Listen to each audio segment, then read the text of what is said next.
Привет, друзья! Сейчас поговорим про ВПК США. Я вот не так давно записал пятиминутку о том, как Россия и Китай разваливают ВПК США. Ну, по сути, уже развалили. Кому интересно, посмотрите, ссылка будет в описании. На днях также Романов напомнил нам о том, что США отказались от производства томагавков. Тоже можете посмотреть, но сейчас я, в принципе, об этом еще раз расскажу. Удивление в том, что отказ от производства и развития технологий томагавков, он произошел сразу после того, как ими, томагавками, нанесли удар по Сирии, когда, по словам Трампа, все ракеты поразили свои цели. Я периодически буду записывать материалы про военно-промышленный комплекс США, но просто потому, что это потенциальный наш соперник, и буду рассказывать об их армии, основываясь прежде всего на западных источниках, ну, чтобы нас не обвиняли, что там кремлевская пропаганда и так далее. Так вот, сейчас я процитирую интернет-журнал Defense One, который как раз-таки рассказывает про томагавки и про проблемы. Цитирую. Как и любое оружие, томагавки в конечном итоге потребуют замены, и с учетом усовершенствования в технике противника это означает необходимость срочности.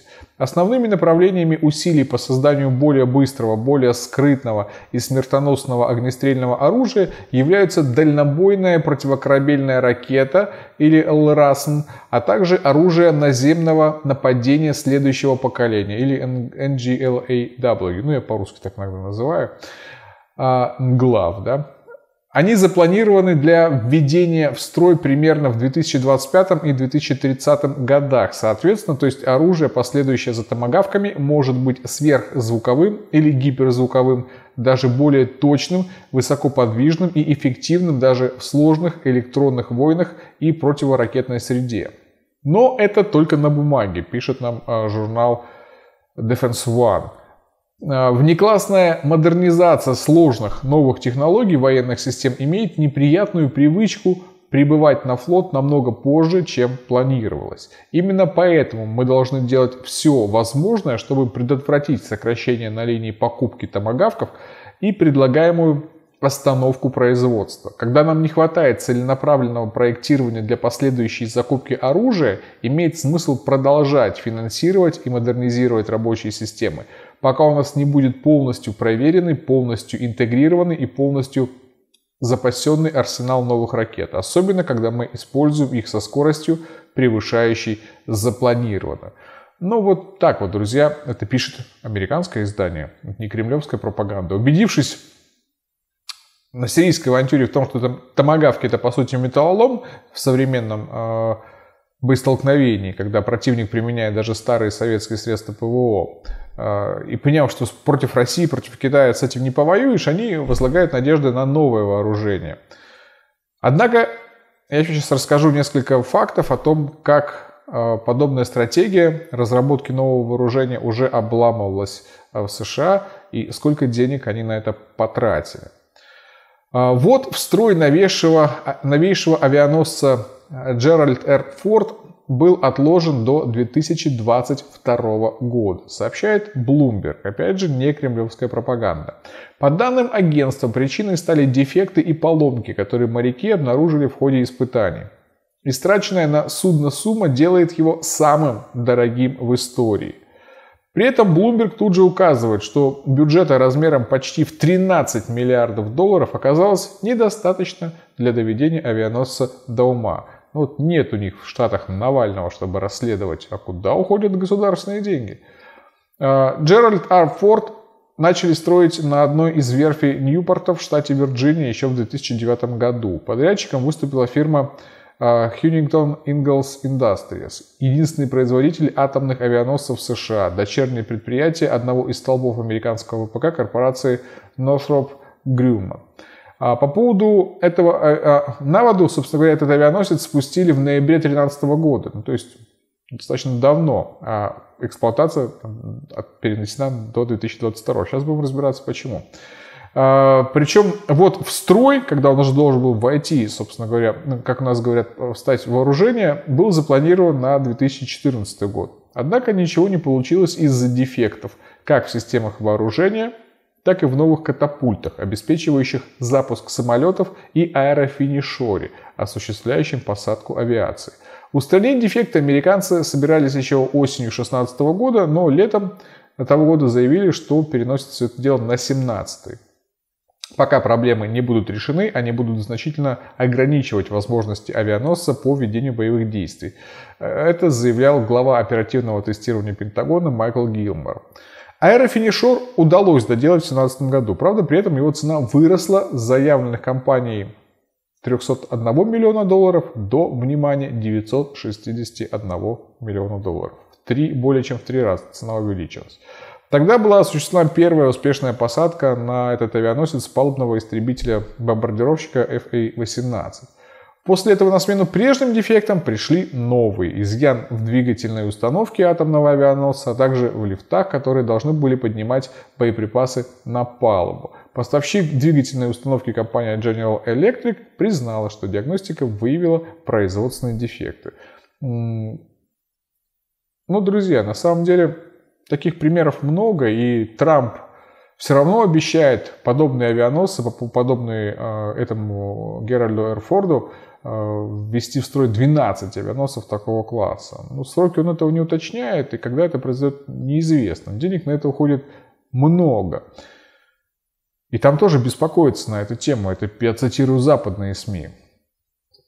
Сейчас процитирую на портале уже Russia Insider, но там американский военный эксперт Джейкоб Дрейзен. Что он на эту тему говорит?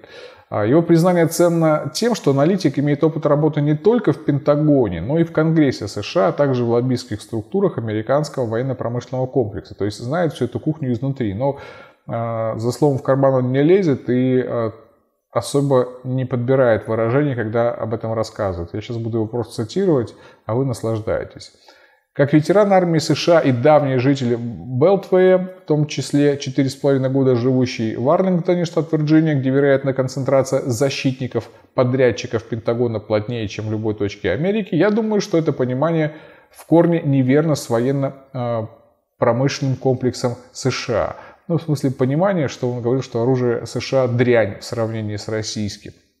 Эксперт без обиняков приходит к сути, формулируя очевидную многим, кроме многих американцев, мысль. ВПК США давно не способен производить долговечное, эффективное и универсальное оружие. Штурмовая винтовка М16, знаменитая американская штурмовая винтовка, вот что он про нее говорит. Мой опыт работы с этим куском мусора заключается в том, что он сталкивается с проблемами при наличии даже небольшого количества песка. В отсутствии поддержки авиации или артиллерии, или огромного численного преимущества на вашей стороне, вы мертвое мясо против кого-либо с пистолетом, который функционирует в песчаной среде.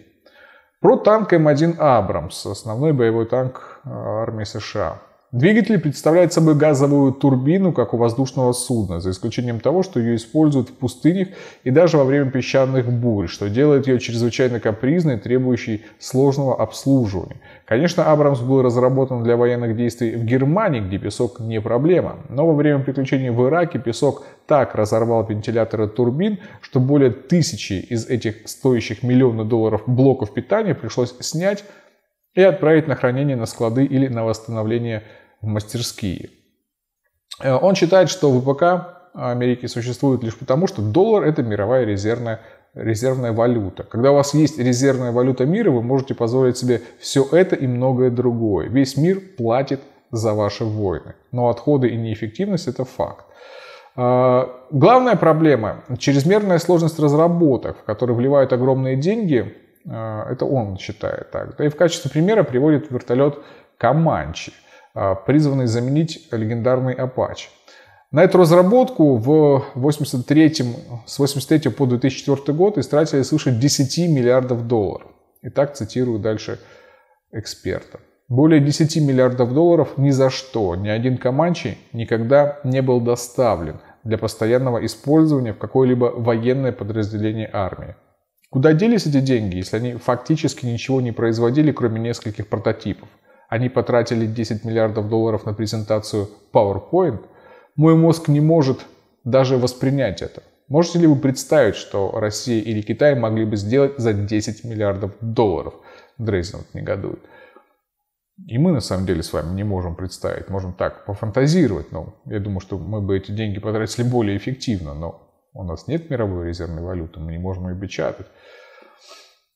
Он указывает, в чем же проблема заключается, и говорит, что это сама политическая система США, допускающая лоббирование интересов военных подрядчиков. Часть вины лежит на нашей политической системе, где корпорации ВПК покупают политиков, а затем получают выгоду в виде контрактов, независимо от того, имеет ли вообще заключение этих контрактов какой-то смысл. Ну, нам и эта проблема тоже знакома, правда же, не будем скрывать.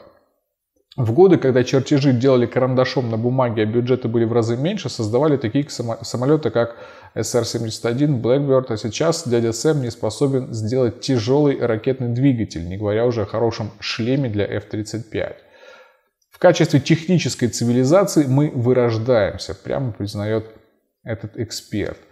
Издевательски напоминаю, что США посредством всех своих денег способны лишь отправлять армии и армады за миллионы долларов против неграмотных туземцев, вооруженных острыми плакатами и кокосами. Ну, рекомендую еще раз посмотреть мою пятиминутку о том, как Россия и Китай виноваты вот в этом, во всем, что в США происходит с армией. Потому что там тоже есть отсылки именно к западной прессе. Эксперт говорит, что когда доходит до настоящего дела, то американский авианосец уплывает из Персидского залива, ну, он говорит, улепетывает. После осознания того факта, что у русских есть крылатые ракеты с радиусом действия не менее 1500 километров, признает эксперт. А после презентации Владимира Путина, я думаю, они будут улепетывать еще быстрее. Особый юмор этому эксперту и этим публикациям придает то, что Джейкоб Дрейзин безжалостно издевается над американскими вассалами. Так он употребляет термин «бывшая Украина» и от души топчется по сказкам одного маленького гордого прибалтийского государства о российской угрозе. Замечательный американец, побольше бы таких. Цитата. «А Джон Маккейн и другие заезженные пластинки вне и внутри Пентагона по-прежнему пугают, что у нас недостаточно средств, чтобы отразить бессмысленное вторжение России в паразитическую, несуществующую Литву, в настоящее время возглавляемую давним коммунистом, или упоминают любой другой спекулятивный сценарий военной игры 90-х годов, который каким-то образом перешел в общественное сознание в качестве величайшей угрозы миру во всем мире».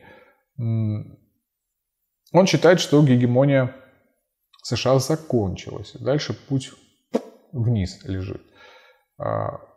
Почему он один такой? Хочется еще поискать. Друзья, если знаете еще таких экспертов, присылайте. Давайте будем про них рассказывать. Замечательные люди, тем более знающие тему изнутри. Ну и еще один примерчик приведу.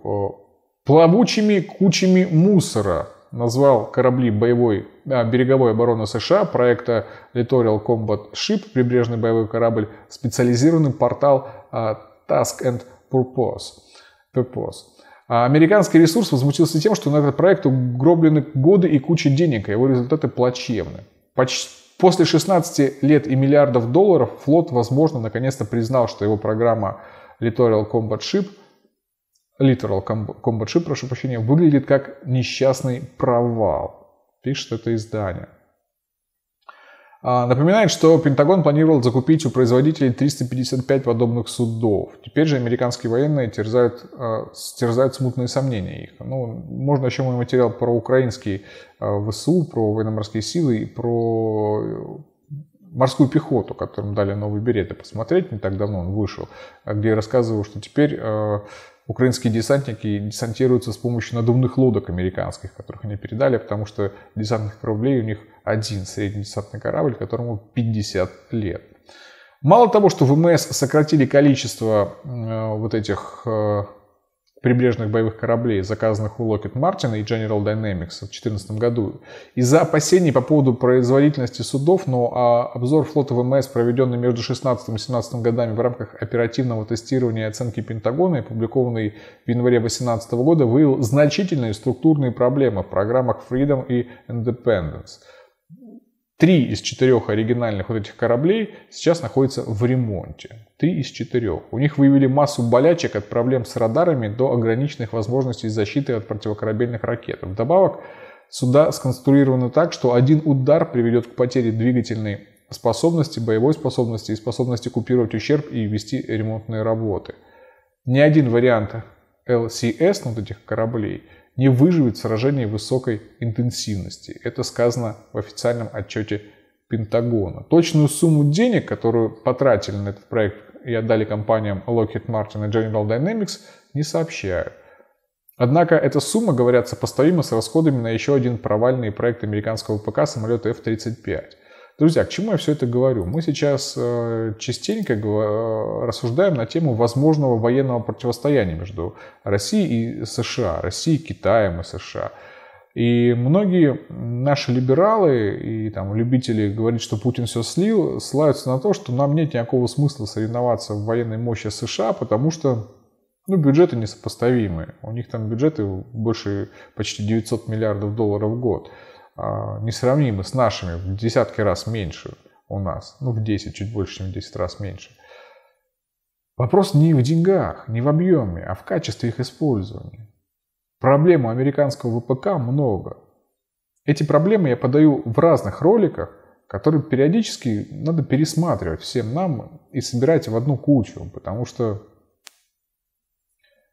тогда у нас будет общее видение картины, а не какие-то разброски. В прошлый раз я говорил про проблемы в авиации, сколько у них там аварий было. А вот сейчас и про военно-морской флот в том числе. И про вертолеты. И все это на основании не российских ботов или российских пропагандистов. Это американские эксперты, американские СМИ. Пишите в комментариях, интересна ли вам такая информация, искать ли мне ее дальше. И, соответственно, присылайте ссылки на таких экспертов. Интересно же их почитать и рассказать потом вам. Всего вам доброго и до свидания.